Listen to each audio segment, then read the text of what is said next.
Hey there, welcome back to Andy Hancock, and we don't do boring. This is my spot on the little blue and green dot, and welcome back again. We've had some great questions. Thank you for your comments and questions. I love them, and let's keep this going. Communication. The site is about communication. It's about communication, balance, compromise, time, money, and experience. My experience in helping you to save time and money. And it's a difficult balance with a podcast. A lot of podcasters are like, oh, you're going to get burned out by episode 7. And it is a difficult balance as to know what to talk about that's of interest to people. Why would they want to listen to me rant on? And I don't want it to be a rant. That's the whole point. I want you to actually learn something from it and pass on some valuable experience. I don't want to waste my time and yours. So this is a two-way street. Two-way street. Keep your comments and your suggestions, and also if you've got a subject you want me to talk about, if I can talk about it, yeah, great, And I don't want to talk. I want to communicate. So, as I said, it's about communication and experience. These are the secrets to being great at anything. It doesn't matter what you are. I mean, I build sandcastles for a living, and I make wood sculptures. So, all these things have helped me to get better over the years. Even though I'm a little bit late, yes. But whatever, it takes you a long time sometimes for the simple stuff to sink in, because you just don't want to do it, do you? No. Oh, well, I don't really want to do that. Yeah, even though it's sensible and you should do it, you just don't. So, and as I say, it's my hope I can pass on some secrets. And I want you to communicate, That's the whole point. So, today's show, what's it about? It's about the tourism business. You thinking of retiring, are you, and starting a business? That doesn't make any sense at all, does it? Oh, I'm going to retire to the coast and make this episode is all generated from 2 separate sets of people I've met who on the island this week, and who said they're going to retire down here and start a business. And I thought, ooh, wow, okay, yeah. And so we got talking, and they were very unaware of the dynamic of our island because they hadn't done a research, and they think it's just lovely in the winter when it's nice and quiet, and they're all people of their age, which is just fabulous, So, and I said, it's a tourist island, right? And they went, yes, of course, yes, we can see that. I said, no, this isn't tourism. This is winter Texan retirement home. Oh, God bless them. They keep our economy going in the winters. But that's not tourism. So anyway, it is a form of tourism, and it's very bespoke at the moment because people want to travel and get away from the cold because it's getting worse up north. It's getting worse down south too, dear. But yes, anyway, so the tourism business. I run a tourism business, a very bespoke one. So where is it? I run it on South Padre Island. Where is South Padre Island? South Padre Island's on the end of the earth. I mean, it's 20 miles from the Mexican border. I live on the Gulf of Mexico. So it's as far south in North America as you can go. So there you go. So I run a tourism business for tourists. There's no other industry where I live. Nothing. There's only tourism. And it's a big, big industry. Obviously, hotels, restaurants, all that stuff. If you've got money to start a hotel, well, great. Good luck with that. We have a big problem down here. It's called labor. So finding great people to work for you is a very tough thing, and that's part of the tourism business. If somebody's working for you in a hotel and somebody in another hotel sees how good they are, because they all check each other out because they're doing research, they'll hire them and they'll just leave. So it's very, very difficult to keep great staff unless you reward them well. And we all know that great businesses, especially volume businesses, don't work on high labor rates. I'm not an economist, but that's why there's so many. You have cheap labor, your costs are under control, aren't they? Yes. So I'm not cheap labor, I'm afraid. So because I've spent a long time developing a system which helps me and makes me a luxury item, I don't make widgets. I don't sell food or drink, so I am a luxury item. But so what I'm trying to do is, through communication, is introduce people to a new way of relaxation and a new way of learning on the beach, all about their beach and all about how much fun they can have as a family. So I'm a very, very big luxury item. So I'm not a widget, I'm not a necessity. I don't sell food, I don't sell drink. But I work alongside people who do, using communication. On a small island like ours, on any tourist location, you better know who your potential clients and friends are, and where people are that don't want you in the area because they think you'll disturb the equilibrium, or that you'll take their stuff. And it's such a small-minded deal. It's communication. It's because people don't communicate. They have no idea about what the theory is. I mean, I've been talking to a particular person for 20 years, and I think they're still no further far. They still have no more idea about what I do now and what I want to achieve than they did then. They see me as a threat, which is weird. In business, I mean, because I think for a long time they were on their own and there was nobody else in town. And then I arrived and that upset the equilibrium. Well, I don't sell what they sell. I sell a very different thing. So the same theory, but not the same practice. So there you go. So where are you going to start it? You have to check out your location. Do some research. Go there in the winter, summer, spring break, all the summer holidays, Memorial Day weekend, anything, wherever it's going to be. Because if you don't, you're in for a big shock. And you won't understand the dynamic either. Especially if you want to start a restaurant or you want to start a rental business. I mean, buying properties and doing Airbnb rentals is massive. At the moment, that seems to be the only thing that people are interested in doing. Even though Airbnb will take 30% of your money. Which some people don't mind. And if you're an absent owner, you're not living there, who cares? Let them take the money and manage the place, and there you go. But the same problems still apply. Managing a place with labour and finding the right people to look after your property, keep it tip-top, and then it can rent properly. So anyway, I'm not in that business. So I'm the food and restaurants. So why am I talking to you about this? I mean, what's the point? Well, the point is about communicating with the businesses that are there to find out whether they can help you or whether they can't. So, for example, there's 3 or 4 hotels on the island which think I'm absolutely marvellous. Okay, they don't employ me directly, but they certainly promote me as part of their service to their customers. Oh, if you're going to go to the beach, you need to see this guy. He's great with families. I mean, you'll just have the best time. He builds huge sandcastles. And they do that for me, which is word of mouth, which is fabulous, okay? They also let me stock rack cards, and I use lobby banners. And I do that. It's a mix, and also all my social media channels. Okay, Facebook, Instagram, TikTok, blah, blah, blah, blah, blah. And I make YouTube videos, sometimes outside their properties, and showing people the techniques, because the techniques help me sell my tools, and that's how I make some of my living. So, because I sell a bespoke toolkit, which we know works because we have a system. So the hotels are my friends, okay, to a certain extent. If I send people to their pool deck, there was one manager in a hotel said he didn't want people coming off the beach because they didn't have a wristband, and he didn't want them to, it was confusing for the customers because they thought it was their pool deck and they'd paid the money for a hotel room. Now, I can understand that view. You paid for a room and you've paid for that site. You don't want people just walking up off the beach. But if you're in the food and beverage sales business, yes, you do. I just said, well, look, there's a simple solution through communication. The manager said no. The F&B manager, food and beverage guy, said yes. And I said, look, can we just sort this out with a quick meeting? And I took a coloured wristband I had, just someone I had lying around. And I said, why don't I give these to my clients and then you'll know who they are. And the manager said, what does that mean? I said, they're told not to use the pool. It's not a free-for-all. They're there to food and drink, but they can sit down, have a meal, order at the bar, and you get more business. And I don't need I'm not in that business, but my clients want to drink. So, do you either want to do that or you don't? It's a simple solution. Put the green wristband on. They know they're from the beach, and that's it. Well, how do we regulate that? I said, well, these are my clients. They're not just free-for-all, because we're not putting a sign on the beach. These are Sandcastle clients. And they looked at each other and said, that would work. So we've gone from no and yes to fantastic. We're all in agreement. 5 minutes, one rubber band. Brilliant. So you have to communicate. The small details like that make a big difference. Okay, there's a top-end restaurant, and I've done a lot of wood sculpture. They've been very kind to me over 20 years, and I've done a lot of wood sculpture outside. Why did I do that? Because they have foot traffic. It's a big boat area where people go and launch their boats, they store their boats, they do all this stuff. Well, they go to the high-end restaurant, they go to this restaurant. So when I started doing sculptures, even more foot traffic would take a picture and then say, well, why don't we come here for dinner? And it made a big difference. I know the owner has told me many, many times that without the sculptures, he wouldn't have seen the increases he's seen, and they help. And I've developed the sculptures over a number of times. So, and he has enabled me to put we had to do a special picture frame. He has a picture frame wall, and I was only allowed to put marketing inside a picture frame and make it look like a photo. So that's what I did, and it's a marketing banner, and that's what I do. And he lets me put rack cards and my signs and my number. So everybody knows who I am. I'm well known there. I go to the restaurant. Obviously, I support it. Not all the time, but I go there. And it's fantastic. So I know my clients go there because it's a higher end restaurant. They're the ones who can afford it. They're the ones who can afford me.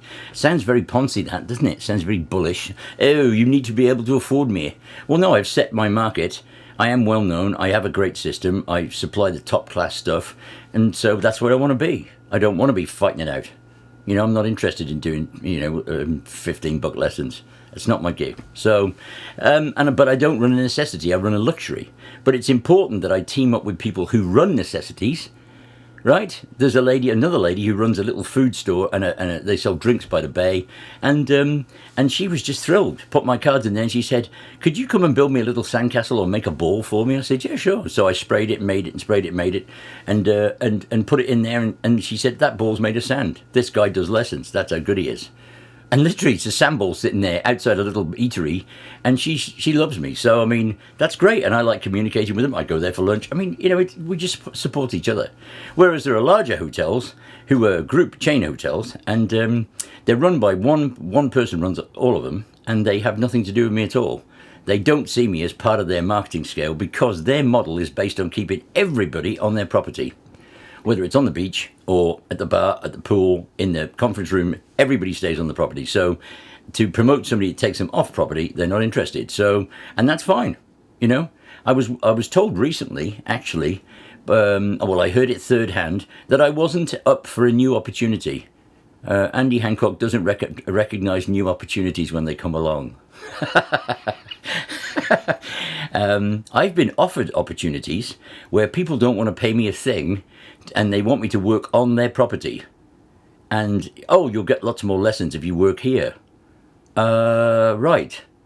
Okay, but you don't want to pay me to be there all day and set up all my stuff. You just want me to entertain your clients for free. Well, that's not what I do. I run a business. So that's not what it is. There are times when I do things for free, and I make a choice about that. So it's a personal choice, and it's not very often, and because I have a business to run. So there you go. So I work alongside people on the island. It's a very small island too. You've got to know everybody. And I work alongside fishing captains. Fishing captains, what are you going to do after you've been fishing? Well, sometimes mom doesn't want to go fishing, or the sisters, or the aunts, or whoever. They want to go and do something else with the smaller kids on the beach. Well, they just say, Andy Hancock's your guy. Let the boys go fishing, you go build a sandcastle with this guy. He's awesome. So I work with fishing captains. How do I do that? Well, I like fishing. I go talk to them, and I go out with them occasionally, and we swap deals. Sometimes, I'd recently been out with somebody, and I did a lesson for their family, and they came out and they said, "Okay, you've got 3 free fish and chips. Where do you want to go?" I said, "What do you mean?" He said, "You impressed my mother, dude, and she told me to look after you." So I thought, well, mom's impressed. That's great. I think it's matriarch mom, not. Anyway, it was great fun, but it all came from communication. And yes, I'd go and meet them on the dock and have a look at their boats and stuff, and just use my eyes. Use these things. Don't use your phone all day. It doesn't tell you about the person who runs the boat. And I know great captains, and I know other captains. All right? And there's a big difference. Big difference. So you have to establish that communication with the people around you to run a successful tourism business.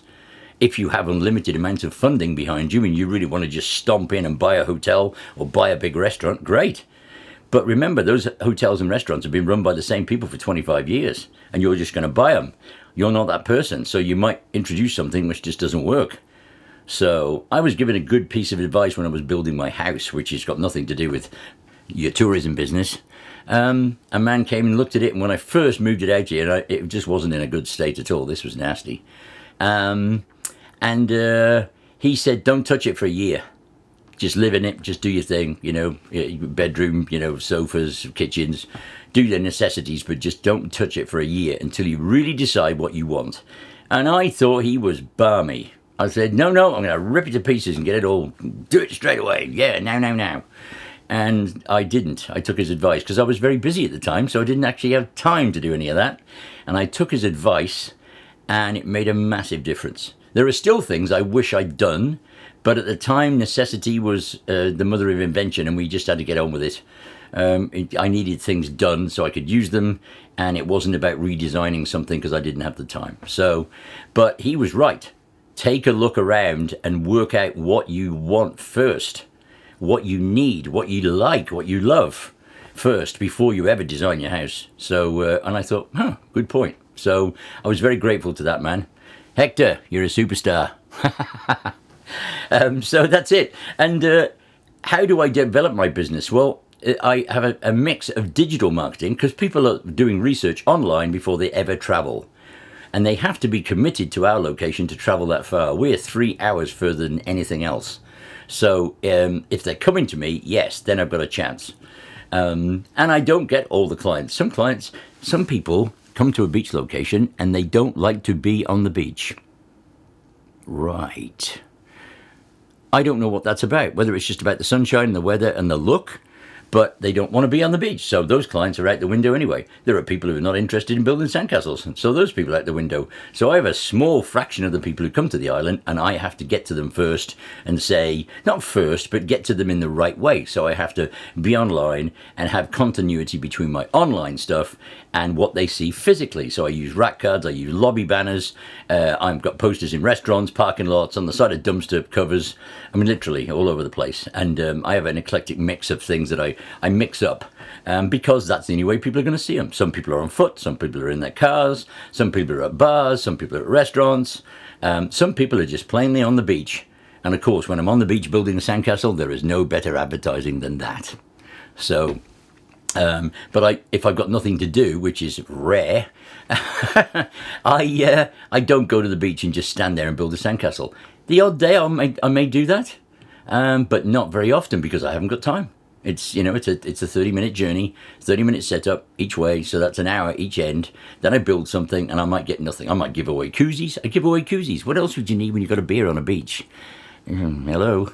So I give those away, and I give away rack cards, and sometimes they pay off, but not usually immediately. It's very rare that I get walk-up lessons. It's weird, isn't it? All those people on the beach, very rare that I get somebody who walks up and says, I see you finishing, can you do a lesson right now? It's probably happened about 10 times in 20 years. So it doesn't happen very often. You can approach me anytime you like if you're watching this video on the beach. Come and say hello. And that's how I get my business. I communicate with people. And people, also families, have told me they booked a lesson because they saw how I treated other families. So I'm very happy about that. That's obviously my manner, and it's working. So, excuse me. Oh, swallowing sand as usual.